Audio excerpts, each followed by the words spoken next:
Sekuphele iminyaka lesihlanu solo yehluleka kutinda kahle i-ANC eMpumalanga ngemuva kwekuhamba kwaDavid Mabuza lobe angusihlalo wakhongolose kulesa sifundza. I-ANC eMpumalanga yagcina kuba nekhomfa nga-2015 ngesikhathi Mabuza akhetfwa kabusha kutsi achubeke ngekuba ngusihlalo.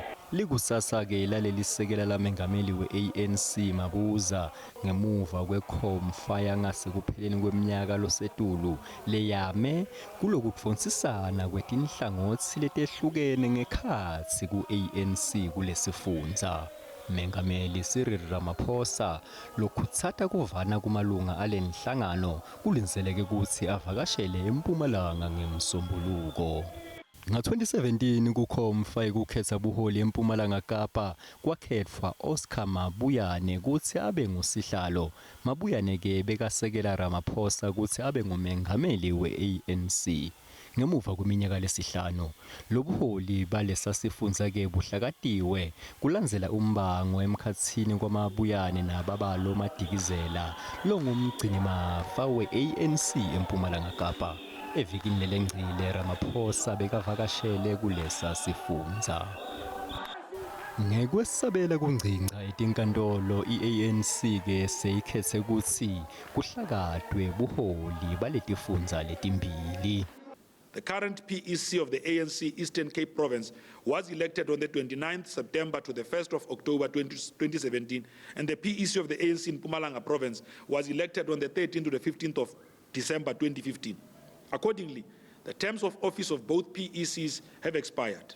Therefore, the NWC, in conducting the current work of the ANC, decided that the PECs of the Eastern Cape and Mpumalanga Province should be dissolved and that provincial task teams be appointed in their place.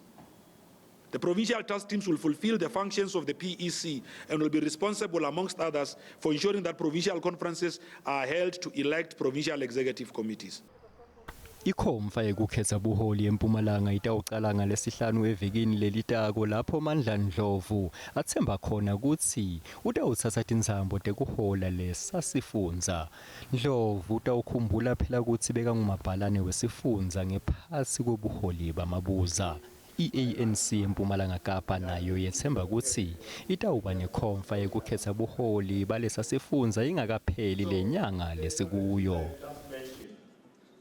Might have to convene their own conferences before the National Executive Committee sits to make sure that there are no issues of legitimacy surrounding their own conferences. It's critical that these decisions are then conveyed so that structures that enjoy the authority to do the work could be able to carry forward with that. You would have seen that, our organization has become so litigious. So we have got to act to preserve the authority of structures of the organization and make sure that they can still fulfill their own responsibilities and obligations without being asked a number of other questions that can effectively arise in the legal arena. Sigungu lesisetulu se-ANC sesivele sikuvulile-ke kukhankasa kwalonyaka njengoba sivakashela tinhlaka letahlukahlukene talenhlangano njalo ngeliviki. Kepha-ke umbango wekutsi ngubani lotawuhola khongolose ngemuva kwekhomfa yangengongoni usachubeka.